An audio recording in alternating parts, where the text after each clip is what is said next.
Vamos ver aqui, então, a dinâmica dessa audiência de instrução e julgamento, ou seja, qual é a ordem dos atos, né? Como é que os atos vão acontecer, o que vai acontecer dentro dessa audiência de instrução e julgamento, na ordem, né?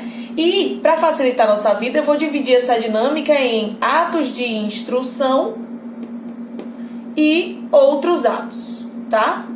Outros atos. Então, aqui nesse momento nós vamos ver os atos de instrução, ou seja, aqueles atos que são utilizados como meios de prova, certo? E aqui está na ordem. Então, a primeira coisa que vai acontecer é a declaração do ofendido, o primeiro ato dentro dessa audiência de instrução e julgamento. Declaração do ofendido. Quem é o ofendido? Exatamente o que vocês estão pensando, a vítima, não é? E, obviamente, quando é possível da vítima ser ouvida, né? Tem casos em que a vítima não está mais entre nós, não tem como ouvi-la. Mas, quando for possível, haverá a declaração do ofendido. E aí, sobre isso, eu tenho uma coisa para conversar com vocês. Sobre essa declaração do ofendido, ou seja, essa suposta vítima. Se por acaso a vítima, sem justa causa, olha o que eu estou falando, sem justa causa, se ela justificar, não. Mas, se essa vítima, sem justa causa, não comparecer à audiência de instrução e julgamento, o que vai acontecer com ela? Anota aí no caderno de vocês. Condução coercitiva. Condução coercitiva. Se a vítima não comparecer sem justa causa, ela poderá ser conduzida coercitivamente, ok? Outra coisa sobre essa vítima.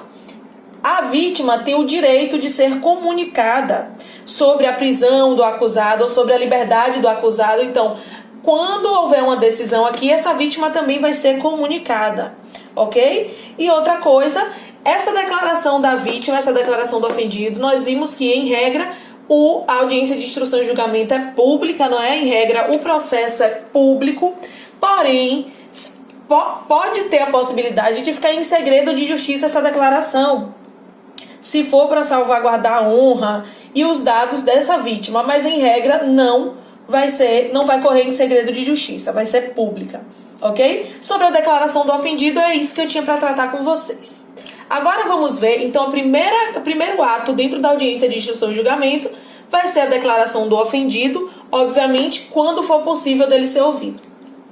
E vamos lembrar que cabe condução coercitiva, caso ele falte sem justo motivo, sem justa causa. Ok. E qual vai ser o segundo ato? Depoimentos testemunhais. Tá? Os depoimentos das testemunhas. Em regra, as testemunhas vão dar o seu depoimento pessoalmente em audiência, lá durante a audiência. E qual vai ser a ordem? Primeiro a acusação e depois a defesa. Primeiro as testemunhas de acusação e depois as testemunhas de defesa. Nós já aprendemos que são quantas testemunhas? 8. 8 de acusação, até 8 de acusação e até 8 de defesa, porque estamos dentro do procedimento comum ordinário. Ok. Primeiro a acusação e depois as de defesa, por quê? Para prestigiar o princípio do contraditório, não é? Isso aí a gente já sabe que é assim que funciona. Então, em regra, essas testemunhas são ouvidas aqui, na audiência. E qual vai ser a exceção? Por carta precatória, quando for testemunha que não residir na comarca em que será feita a audiência de instrução e julgamento. Aí vai ser feito carta precatória, nós já estudamos esse instrumento, não é? Carta precatória, mas nós vimos lá a possibilidade de citação. Aqui, a testemunha pode dar o seu depoimento via carta precatória. E aí o juiz deprecante tem que pedir ao juiz o juízo deprecante precisa pedir ao juízo deprecado para fazer esse depoimento testemunhal.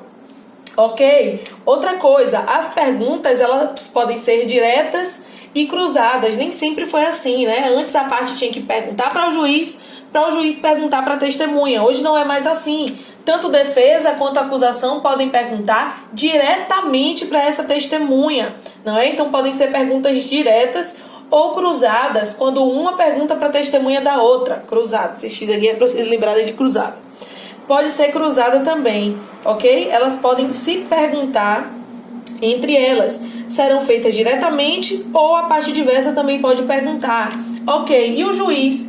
Se o juiz tiver alguma dúvida se não ficou claro para ele o depoimento das testemunhas, ele também pode fazer perguntas, tá? Ele pode fazer perguntas, mas óbvio, a gente sabe que o juiz não pode interferir na produção de provas, então ele pode fazer perguntas complementares, né? Que ele entenda que vai complementar aquilo que foi dito e alguma coisa que não tenha ficado clara. Ok, falamos da condução coercitiva aqui do ofendido, da vítima. Mas e a testemunha? Vocês acham que ela pode ser conduzida coercitivamente, ou seja, obrigatoriamente, se foi sem justa causa? O que é que vocês acham? Sim, já respondo. A testemunha também pode ser conduzida coercitivamente. Se ela faltou aquele ato, faltou aquela audiência de instrução e julgamento sem justa causa, tá? Silêncio e mentira. A testemunha tem o direito de ficar calada? Não.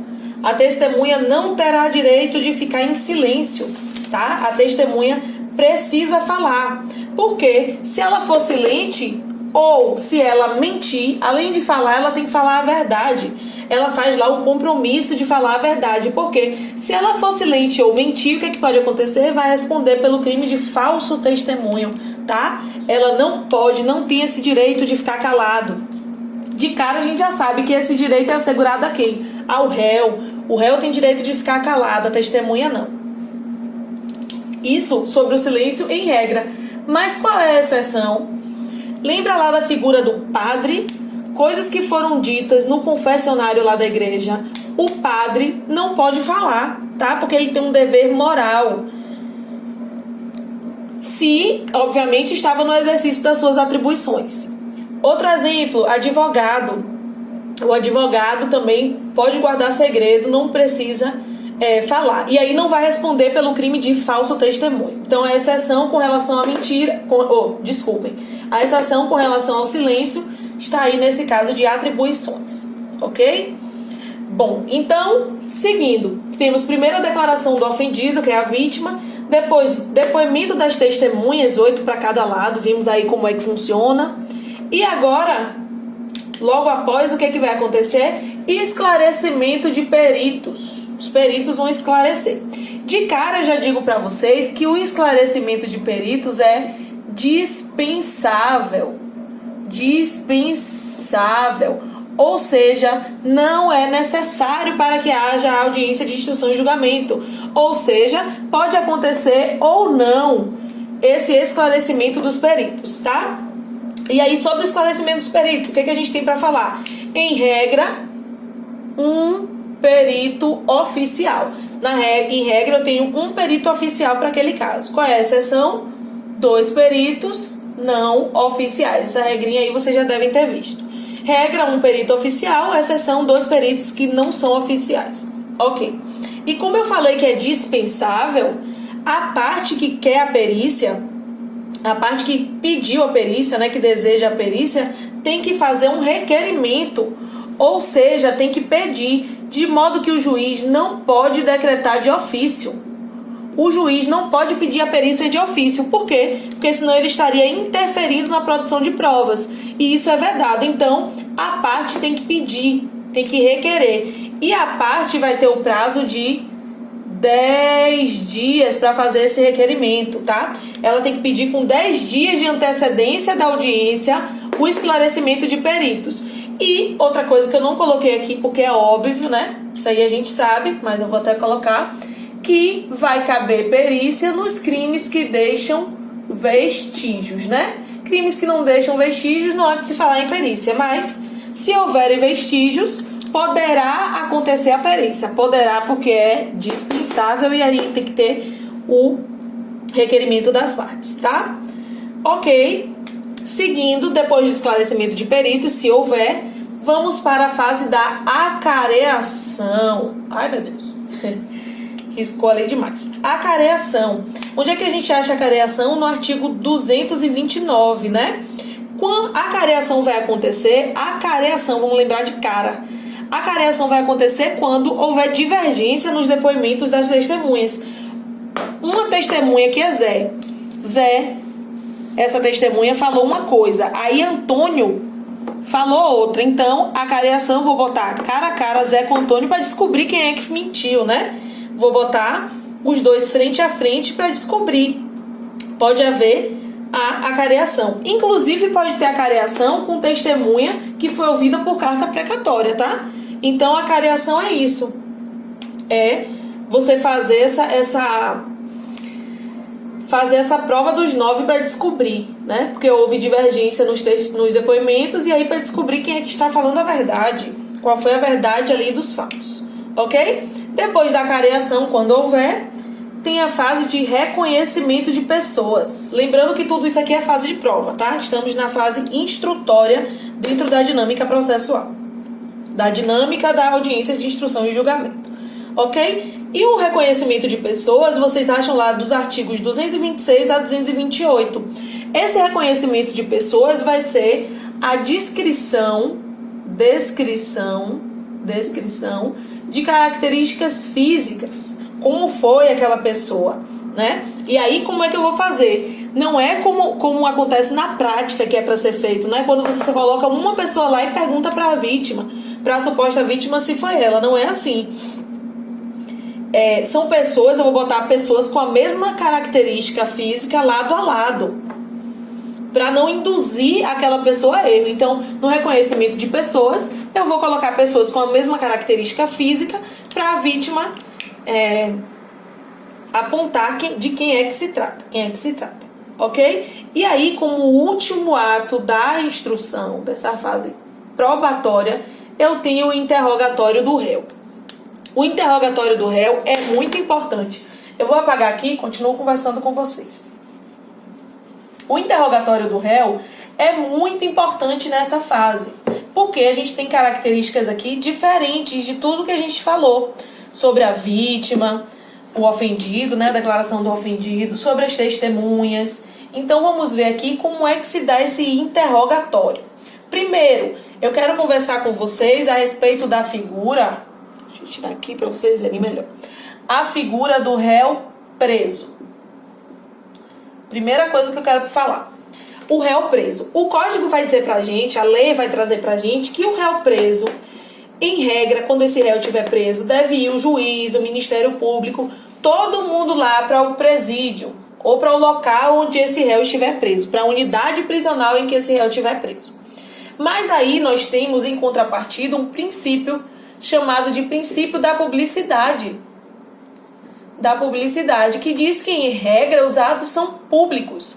E aí seria mitigar esse princípio da publicidade, fazer o interrogatório lá na unidade prisional. Por quê? Como é que seria para as pessoas irem lá para esse local? E a integridade do juiz, do promotor, enfim, na prática não é assim que acontece, tá? Na prática o interrogatório é feito lá no local da audiência mesmo. Sobre réu preso, é isso que eu tenho para falar, isso que eu queria conversar com vocês, ok? Condução, segunda coisa, condução coercitiva. Eu falei para vocês que tanto a vítima quanto as testemunhas, se faltarem por justo motivo, pode haver sobre elas uma condução coercitiva, ou seja, elas podem ser conduzidas obrigatoriamente, coercitivamente. Mas e o réu? O réu não. Porque o interrogatório tem natureza jurídica de ato de defesa. O interrogatório é um ato de defesa do réu.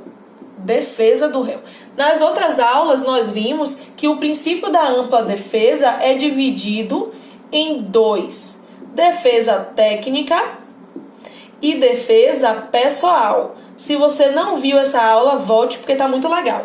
A ampla defesa é dividida em defesa técnica e defesa pessoal. Vimos lá que a defesa técnica é irrenunciável. A parte não pode renunciar da defesa técnica. E vimos também, vou até mudar a cor, que a defesa pessoal é renunciável. Ou seja, ele pode abrir mão da defesa pessoal. Vimos lá que o STF entendeu que a defesa pessoal é renunciável. E o interrogatório, por ser um ato de defesa, vocês concordam comigo que se o réu não quiser ir, mesmo que sem justo motivo, ele não deve ser obrigado a ir coercitivamente? Sim, né? Porque se é uma coisa que eu posso renunciar, ou seja, eu posso dispor, ele tem o direito de não ir.